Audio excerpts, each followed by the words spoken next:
Hello, everyone. I am here to review the atrocity that was The Secrets of Dumbledore, the third and at this point, I predict the last of the Fantastic Beasts movie. That is the best we can hope for at this point. Yeah, obviously, this review is going to be spoiler filled and quite negative. It's going to be a rant. Now, I'm a huge Harry Potter fan. I saw all of the original 8 Harry Potter movies in theaters with my mom a few times each. I rewatched them since. I've read the books, I've reread the books, and reread the books. I mean, I'm a huge fan, right? And so when Fantastic Beasts came out originally, I think 2016, no, that can't be it. I think it was like, or maybe it was 2016, whenever it was. I was a little bit skeptical about the quality of it. That was right after The Cursed Child came out. I hated The Cursed Child, have never seen it as a play, but have read it, and it's awful. But I was surprised by how cute and fun the first Fantastic Beasts movie was. And it kind of teased at really cool things to come. The whole Dumbledore and Grindelwald battle. I thought, okay, that's an opportunity to really delve into the lore that made me really love the Harry Potter series originally. And then, Crimes of Grindelwald came out and it sucked, but again, fun. I can rewatch it and have fun. Not this movie. Fantastic Beasts 3 is not even a Fantastic Beasts movie anymore. It's just a mess, an overcrowded, overplotted, like barely thought through mess. Yeah, so it pains me to say that I hated this movie. To start, I never got the sense that there was a real opening to this film. We sort of get several choppy scenes side by side. We have the opening with Dumbledore and Grindelwald in the restaurant, where Dumbledore tells Grindelwald about how he loved him, but he's not really in support of what he's doing now, and that he would never, fight with him, and, that scene. Then we get the other scene with Newt chasing the Chillin, and then subsequently being chased by Grindelwald's, crew of people whose names I can never remember other than Credence, because they're sort of, at this point, inconsequential. They don't do anything. Who cares what their names are at this point, We get that scene, and then, in that scene we learn that Newt manages to save one of the twin Chillin children that the mother Chillin just gave birth to, which would play an important role in the rest of the film. So you have that random scene. Then you have another scene with Dumbledore just sort of pensively staring out the window, and we see that he has the Blood Pact chain sort of wrapped around his wrists.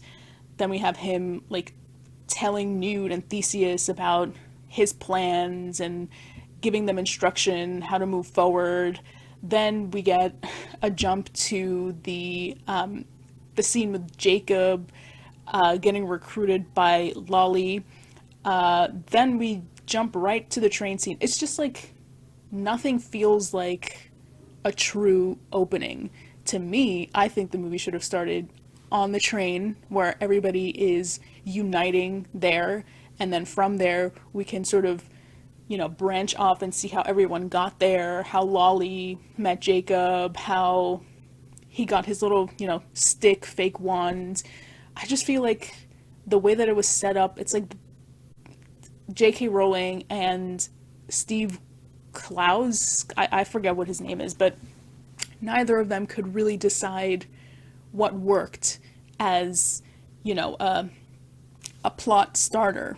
I feel like from the jump, it's supposed to make you interested in what's to come. It's supposed to really push you straight into the story, and none of them really did. They were very expository, tonally off. Like the Jacob and the Jacob scene with Lolly just felt like sort of giddy and fun and more in line with the first Fantastic Beasts movie, and the other scenes with the Chillin and the death of the Chillin mother, and Dumbledore and Grindelwald just feels so dark, more like Crimes of Grindelwald.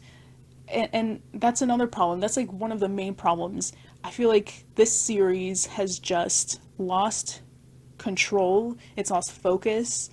Many people have said, and I will just jump on the bandwagon and also say that Newt has taken a backseat in his own series. It's supposed to be Fantastic Beasts and Where to Find Them, about Newt finding those Fantastic Beasts. But no, now it's Dumbledore, Grindelwald, and they're cramming Newt and all these beasts in a weird, convoluted way into the story just to keep using the like title Fantastic Beast colon whatever whatever whatever. Yeah, and at this point it's just kind of sad because I love Newt as a character. He's just so quirky and loving and pure, and I love Eddie Redmayne as Newt. And I don't know, it just sucks that now he's just like a side character in his own movie. Like, why couldn't we just get a Dumbledore Grindelwald story, its own movie, its own series? I think a series would be better at this point, and maybe with like a different director, with another screenwriter perhaps. That would be nice, you know, someone who, I don't know, could be like a fresh voice, give a fresh perspective, someone who hasn't been working on these stories since 2001. I really did love Jessica Williams as Lolly. I think she just sort of fit the time period, her character fit that time period, her accent, even though tonally her and Jacob just didn't match the darkness of the film. You know, they're supposed to be more like jovial and fun, and they have this like lighthearted theme music all the time. It's just off. They don't fit. But she did a fantastic job. And I have to say that I really, really like Mads Mikkelsen as Grindelwald. I never hated Johnny Depp's portrayal in the previous film, but I never thought like that steampunkish, futuristic, vaping Grindelwald made sense with the world, right? It seemed like more futuristic than the time period of Harry Potter, when in reality it's supposed to happen before the time period of Harry Potter. Yeah, so this Mads Mikkelsen Grindelwald is much more calm, less theatrical, less steampunkish, thankfully, and he just seems like he demands respect and attention more than the dramatic and sort of flamboyant Grindelwald of Johnny Depp. Jude Law as Albus, still a fan. I think it works. Yeah, and I did like that they finally explicitly mentioned that there was a love between both of those characters, even though I think it can be even more explicit. I don't know. I know they're supposed to be PG-13, but like nothing graphic has to happen. Just, I don't know, some more realistic depiction of, you know, an actual adult relationship between these two people. Ezra Miller, though, is too old to play Credence. I thought that about them in the first movie, but they did like a good enough job portraying Credence. But at this point, I mean, I don't know. I suppose Credence is gonna die, right? Ezra looks like, I don't know, they're in their 30s. But I feel like Credence is supposed to be this like teenager going through adolescence. But Ezra is like towering over all the other characters, including Grindelwald. So it just, no. And now Ezra in their personal life is punching people, or no, not punching, choking fans, and getting into altercations in bars. I mean, just kill Credence at this point. Ezra doesn't need to be in these movies anymore. Oh, and I also did like the way that they explained how the Blood Pact chain reacts to the person wearing it when they start betraying the pact itself. How it strangles Albus's hand and sort of starts choking him. It was a little bit weird that the actual like locket portion with the blood in it like rips off and like drags itself against the wall. Kind of doesn't make sense, but the actual chain strangulation I thought was kind of cool, sort of interesting. So going back to the train scene, so you have, the main cast on the train. Lolly and Jacob get to the train via Portkey slash Flu Network. That was something that already threw me off, because it's like she conjures up this like book that I guess she turns into a portkey. They both grab onto it. They transport onto the train, but they like arrive in a chimney with green flames coming out, and then they're like, "Oh, that was a portkey," and I'm thinking, wasn't that Flu Network? Wasn't that flu powder? Like, and if it's not, like, can you make the flame like a different color? I feel like the green flame is so known to be flu powder. It's like how a green spell is Avada Kedavra, Make it a different color then if it's not supposed to be flu powder. So yeah, they're all on the train. I kind of did like how they all came together. They reintroduced you to some people like Kama, and Bunty, although it's kind of obvious Bunty was really supposed to be Tina, but because the actress, I guess, I don't know what exactly happened, but she was unavailable for most of the filming. So I think they just gave what her character was supposed to do to Bunty. And they're really, really trying to force this Bunty Newt love thing, but it doesn't work because we already know that Newt ends up with Tina. It's canon. We know this already. So there's no tension between Bunty and Newt. We know it's never going to happen. So I don't know why the story just keeps pushing that, I guess, love triangle onto us when who cares? Like, no one cares about Bunty. I'm sorry. Even this movie didn't make me care about Bunty. But yeah, she's there again. And yeah, here we start getting into some of the nonsense because we learn that Dumbledore has this plan whereby to like distract or confuse Grindelwald by Grindelwald now has the Chillin. He can see the future even though he can see the future himself. But again, leave it to the story to like defy itself and forget what it's already established. But anyway, to confuse Grindelwald from predicting exactly what they are going to do because he can see the future, they basically decide that their plan is going to make no sense. It's going to be random and it's just going to, yeah, confuse Grindelwald. And from this we get just, a bunch of nonsense, which I guess was the point, but it's like the laziest writing ever.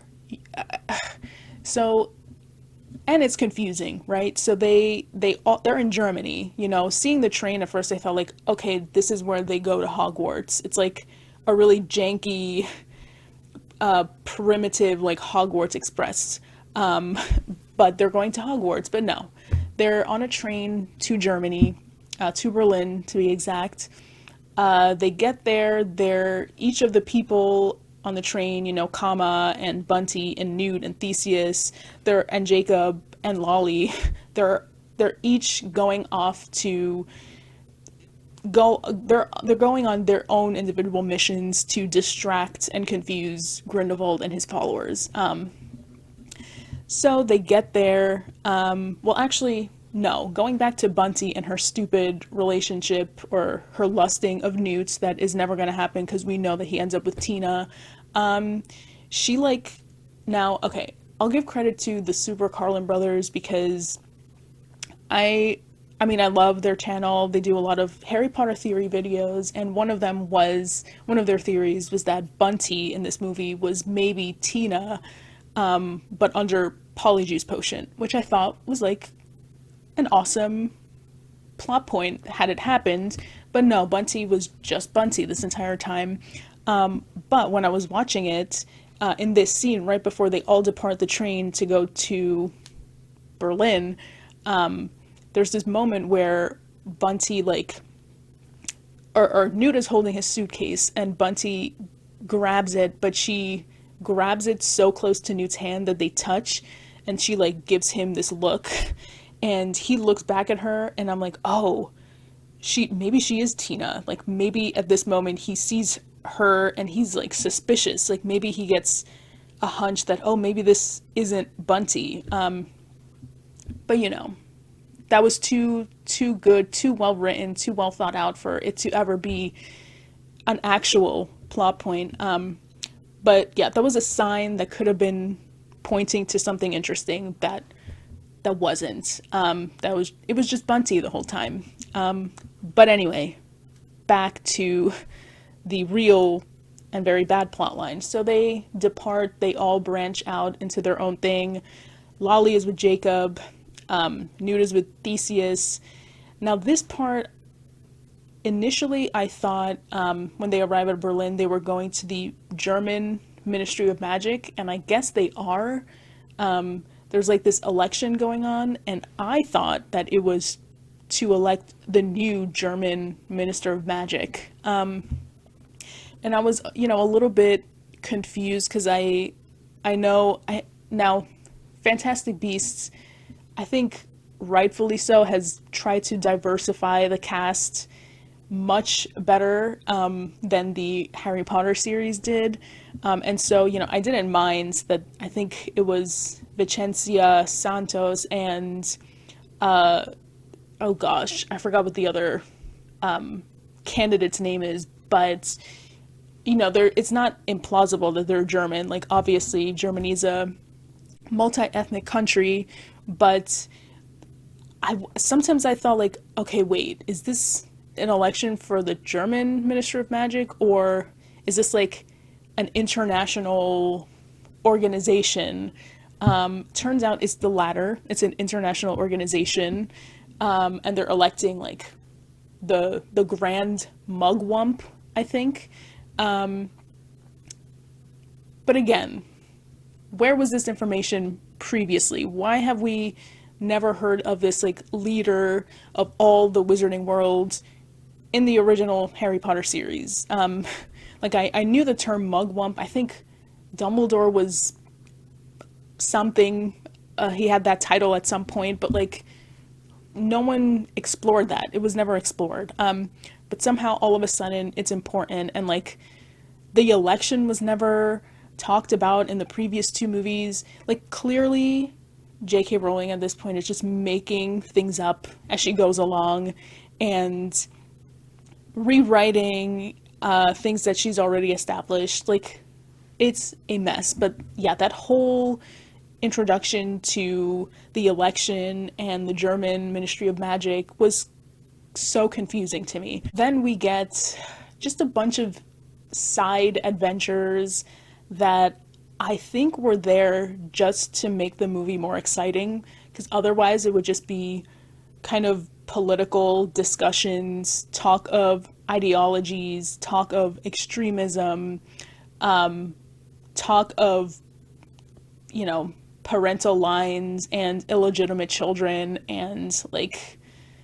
yeah, it would just be too boring. So they just made this like side adventure where there was an assassination attempt on Vicentia Santos, who, by the way, one of the worst assassination attempts I've ever seen. I mean, you see like this creepy waiter coming up to her. Like, who's gonna trust that waiter? He looks crazy, right? Like, get a more normal looking person to bring her the poisonous drink. Number one. Number two, the poisonous drink itself is like whooshing and whirling and swirling. It's like a tornado in the glass. Like, at least make the drink look exactly like the other drinks. Don't make it stand out so much that there's obviously something noticeably wrong with it. Like, so yeah, Vicentia obviously sees it, doesn't drink it. It like, I forget, I think someone like does a spell and it comes out of the container and like splashes on a wall and it starts bubbling and you could see what it would have done to Vicentia had she drank it. But yeah, stupid assassination attempt that like would never have worked. Like you have to be stupid to drink liquid that's clearly bubbling up and swirling where, you know, your neighbor's drinks are not. So there's that. And then there's like this attempt to make it look like Jacob is then trying to assassinate Grindelwald, even though Grindelwald obviously knows he's a muggle, even with his fake stick wand without a core. I don't know, it was just so pointless. And then, you know, Theseus gets arrested or like taken, he gets kidnapped, then he's put into this prison that's secretive and usually people who are there never come out. And then that's another side adventure for Newt to go save Theseus, which is another excuse to try to make the movie a Fantastic Beast movie by making him do a little dance and like sedate the creatures and then save Theseus from this big bad creature. And then the movie would have been fine without any of this happening. Like, literally none of this was consequential. It made no difference ultimately. Oh, and okay, so one of the things that I thought was promising and really cool and could have turned into something great was how the Dumbledore Grindelwald big fight that happened in 1945 obviously coincides with World War II, right? So I felt like, oh, this would be really fascinating to sort of tie the Muggle events with the Wizarding World events. Like, did something in the Wizarding worlds cause World War II? Like, what was happening between both of the worlds that maybe had some influence on World War II as we know it, right? And I thought, okay, here we go. They're in Germany. They're in Berlin. World War II. Germany's kind of a huge player in world events at this time.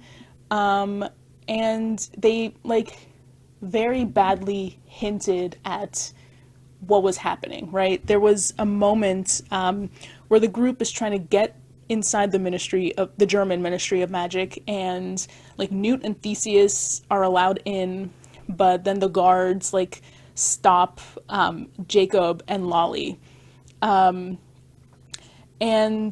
you know they're kind of like telling them, no, you not you guys, but then Theseus tells them, no, they're with us, and then the guards like glare at Jacob and Lolly, but it's never explicit as to why they're glaring at them, why those two. Like, you get the idea, right? That they're both ethnically different than the others, right? But like, why not just make it more explicit? And then even later on in the film, at the very end, where they're all on like the top of the mountain, and Grindelwald singles out Jacob for being a muggle and being the one who, you know, tried to assassinate him, even though he didn't.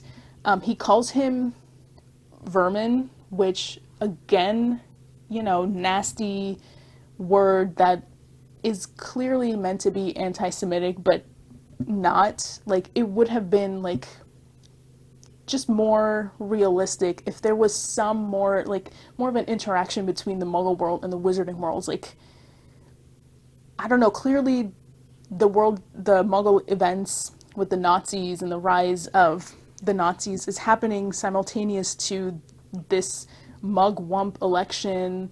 And like, it would be interesting just to see like some sort of parallel or interaction between the worlds, but right now it's just kind of vague, and you could tell that there's some discrimination, but it's kind of just made to be because, oh, they're muggles, they're witches and wizards. Like, I feel like there could be more. It could be more nuanced, it could be more interesting. Another part of this useless side adventure plotline thing, which is just a big distraction from the fact that this movie has no idea what it wants to be, is Kama pretending to be a spy.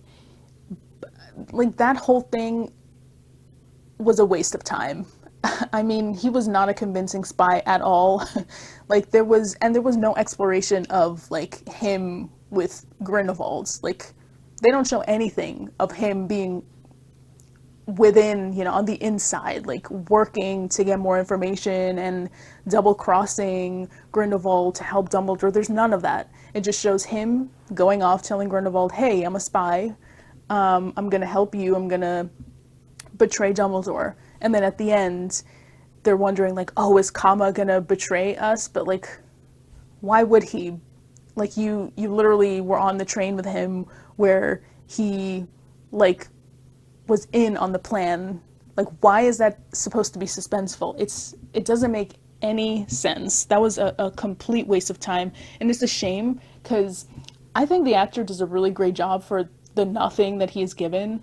Like, yeah, he like emotionally convinces me that his character has feelings and cares for his dead sister at this point. But yeah, it's a shame. I like, again, with how the movie this franchise tries to diversify its cast, which is fantastic, but then it does nothing with those diverse characters. It like, he literally does nothing in the movie. Yeah, it's a shame.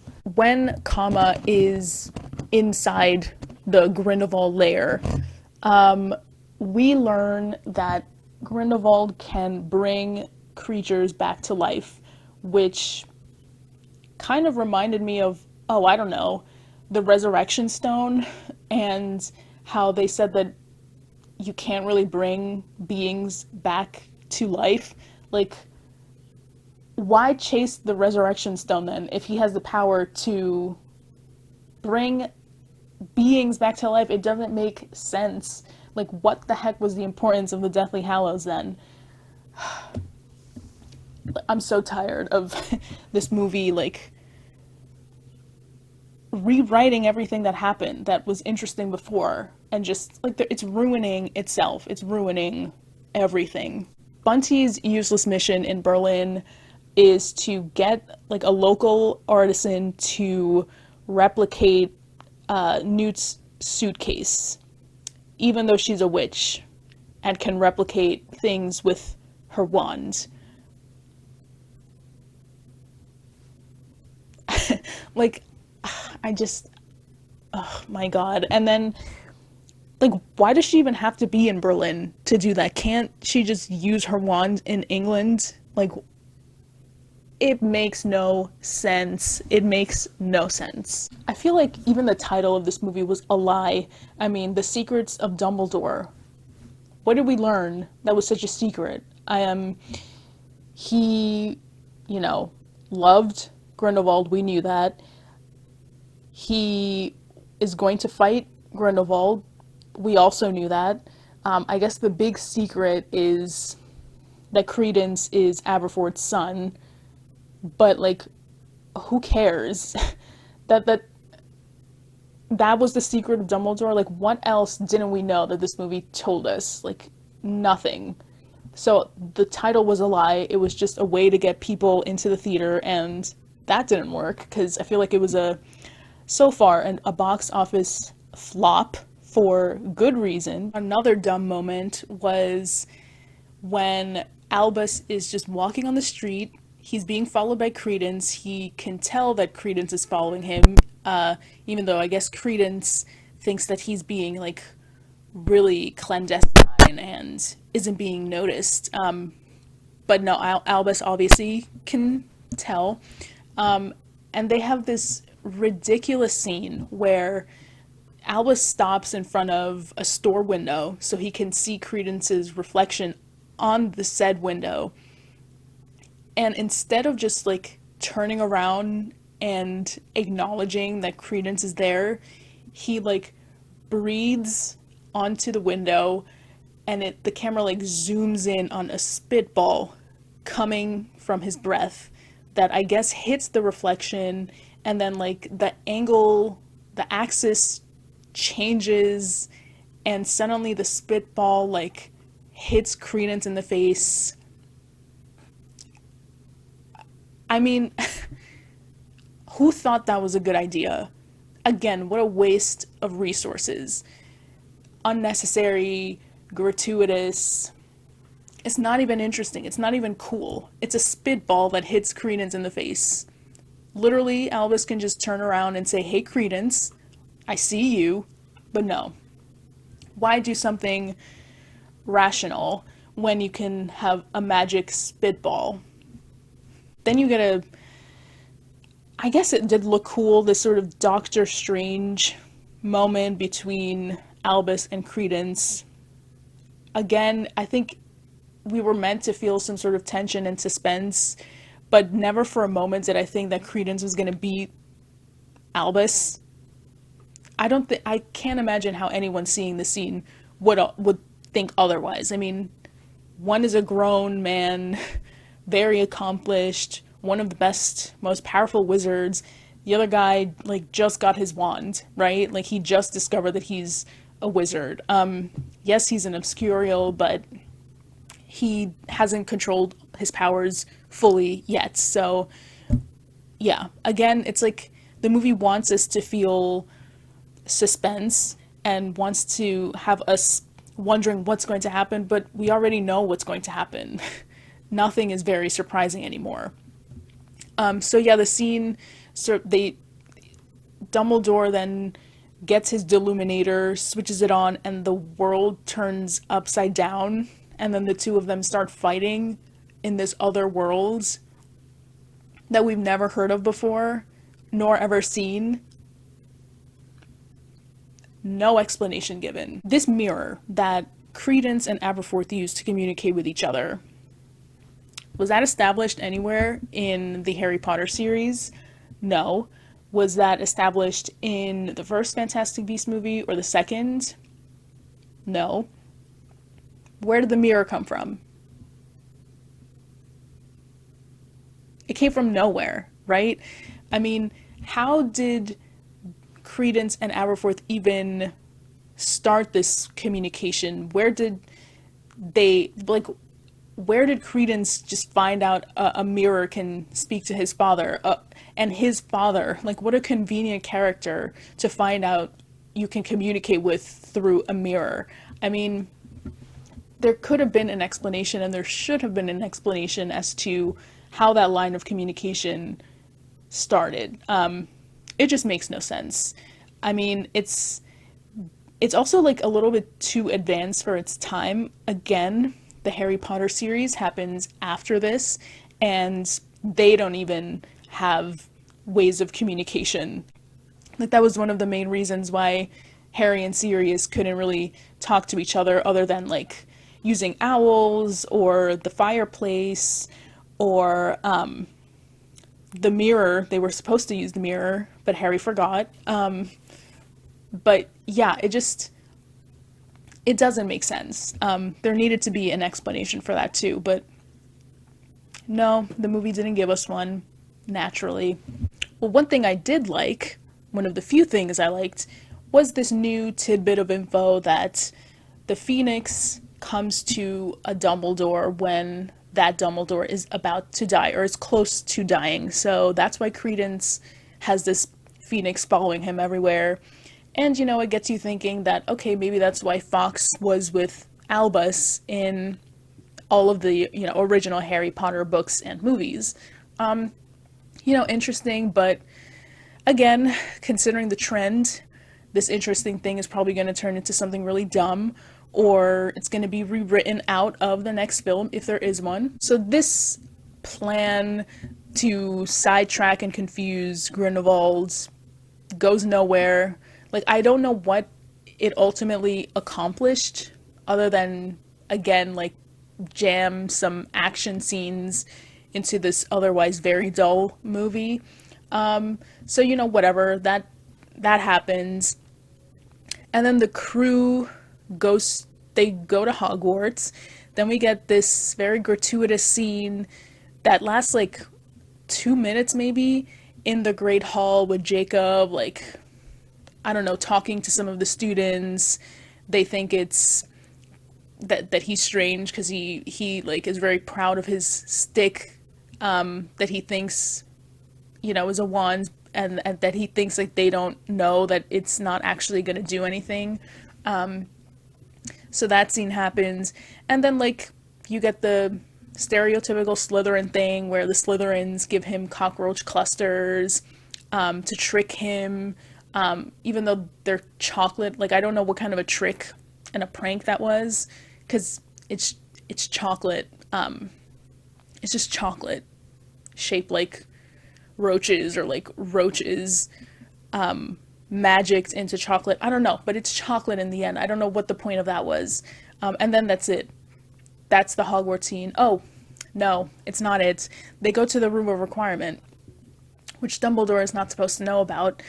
But again, why use the lore that you've created when you can just undo it and rewrite it? So they go to the Room of Requirement. Newt has this contrived and very stupid line where I think Jacob asks him, "But what is this?" "It is the room that we require." Who talks like that? Like, just say the Room of Requirement. It's not a big surprise. Like, we know it's the Room of Requirement. Just say it. Yeah, no one would say, "Oh, it is, I am in the room that I require at this moment." No one talks like that. And they have like those suitcase replicas that Bunty went and got. They're there. Turns out that each of the people in the crew, Newt and Bunty and Jacob and Lolly, whatever, they're each going to get a suitcase.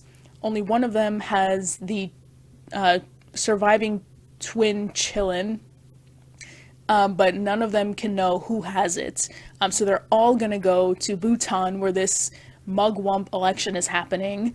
And yeah, they're gonna go all with the same suitcase to the same place,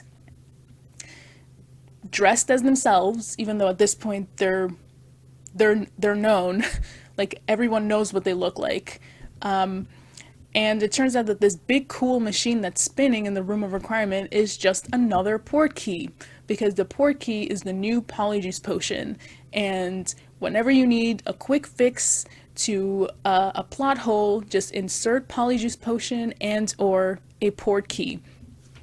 So these characters touch the port key, they're blasted off to Bhutan, where this election is taking place. The election sort of doesn't make any sense anyway, because like the Chillin decides which of the candidates is most worthy, and then like after that the people who are there vote by like putting their wands up, and like I guess a color signifies which candidate they're voting for. One candidate has one color. I don't know, it just seems so rudimentary. You would think that they would have established a more formidable system to elect somebody at this point, but I guess not. There's this stupid scene too where Albus, he has a scarf, he's about to depart, leave Jacob on his own, and he like unwraps his scarf, throws it, and the scarf becomes a drape, and that's it. What was the point of that? And when has that ever happened in the wizarding world? Like, it's not even that cool to make it a moment in this. Like, what a waste of CGI and resources. Like, they could have used that budget to hire a third screenwriter to doctor what the other two were doing. That would have been a better use of their money. You do get a cool moment with Lolly and Theseus fighting all the guards that have encircled them. Then right after that, you get the stupid scene with Kama. Is he or is he not gonna betray Dumbledore? No, the answer's no. That was obvious. Then, they all fight their way up to the top of the mountain where the election is going to take place. Dumbledore is there. Both of the Dumbledores are there. Credence is there. Grindelwald is there, obviously. The fake Chillin that was resurrected bows to Grindelwald. Newt and all of them expose Grindelwald for having done his trick of, killing the Chillin, but then resurrecting it again and using this dead Chillin to bow in front of him and make him elected, even though it's illegitimately done. And so he's exposed. Everyone's upset. Newt brings out the real Chillin because Bunty had the suitcase with the real Chillin in it, and that was her role in this movie. That was the big secret that she's known from the beginning, that Dumbledore told her only she can know. So yeah, the real Chillin comes out of the suitcase. It bows to Albus. Albus says, no, no, no, there's somebody else and who's as worthy as me. You should, bow to that one. And so the Chillin bows to Vicentia. She becomes the head mugwump or whatever it is. Then Grindelwald tries to kill Credence because Credence now is on Albus's side because he wants to be, I guess, closer to Aberforth, his father, blah, blah, blah. Then we get the dumbest part of this movie, which is the battle that ultimately sort of explains why the Blood Pact breaks, even though it's not supposed to. The whole point of the Blood Pact was that you can't break it, right? Because if you do, you die. So basically, Grindelwald and Dumbledore and Aberforth and Credence all are using a spell. Their spells meet, and somehow that breaks the Blood Pact, and now Albus can fight Grindelwald because the Blood Pact is no more. And the explanation that we're given is it must be fate. Like, when Albus said that, I basically threw my hands up. Like, this is so stupid. You've established that this stupid thing cannot break, and now it just randomly breaks, and your explanation is, fate, I guess. Oh my god, just make it stop. As soon as that happened, I quickly realized this series has no future, and it's so obvious at that point that, J.K. Rowling obviously created this Blood Pact thing. That was interesting. And then there was an already established endpoint that somehow this thing gets undone and Albus and Grindelwald do fight and Albus defeats Grindelwald. That we know the beginning, we know the end, and this stupid scene just solidified the fact that I think she's lost it, I mean, if her transphobia wasn't enough, she can't even write anymore, it seems. This is the laziest way to connect beginning and end that I've ever seen. It's ridiculous. Surely she could have thought of something else other than just throwing your hands up in the air and saying it's because of fate. I guess it just broke, No. No. Now everything that happened, I can't trust it anymore. Because it may just be rewritten or undone or forgotten about in the next movie. Yes, just supremely disappointed. And then, after that, basically, Grindelwald, escapes. We know that a bigger battle is in the near future. Then we get, oh, Queenie. I haven't even spoken about Queenie because she's barely in this movie. But whatever. Basically, she and Jacob end up together. She escapes Grindelwald, and then they get married at the end. The movie ends with their marriage. Tina comes out of nowhere, has this little reunion with Newt for, I guess, the only film that the actress could be a part of. And Dumbledore's like sitting on the bench outside of the bakery, and he's alone. And then he walks off into the distance, and that was the movie. That was the movie. Because of that, like very happy tone at the end, like I just got this feeling that all the filmmakers already know that this might be the end. I feel like they've given up. I've also given up. I had a lot of hope that this movie could tie up the loose ends that the mess of the crimes of Grindelwald introduced, but no, it just complicated things even more. And yeah, like it just felt like the end watching this. And yeah, it's very sad to say because I think it had a lot of potential, but it just has fizzled out. I feel like it has no idea where it wants to go. It's got these two tones that it's not exactly sure how to balance. It wants to be really dark and adult, but also fun and jovial with all these beasts and newt. And yeah, it just doesn't know how to bridge those two halves. It's yeah, it's kind of like a problem play, like one of Shakespeare's problem plays that I don't know. It's just it doesn't work.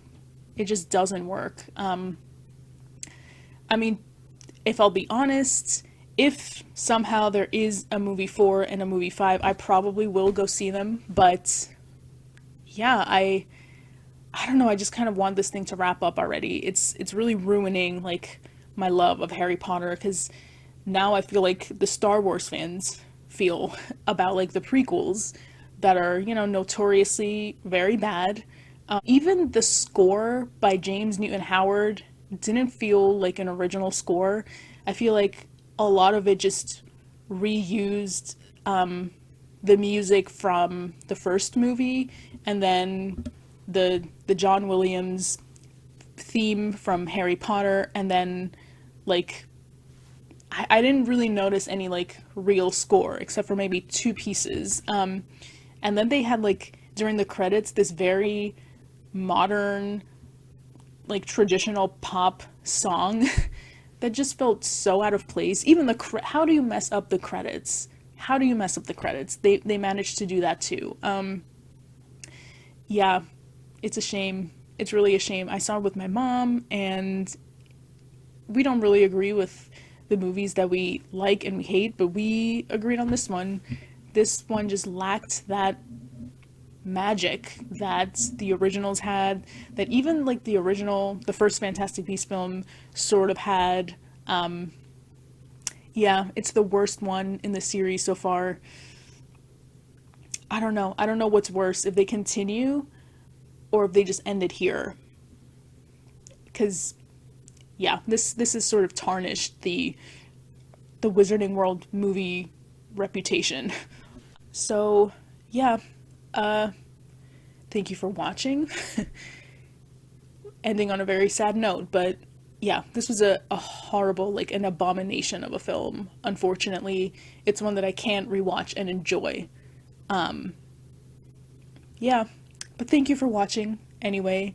I hope I have spared you the 2.5 hours that this movie stole from me. Yeah, if anything, don't go watch this movie. Bye.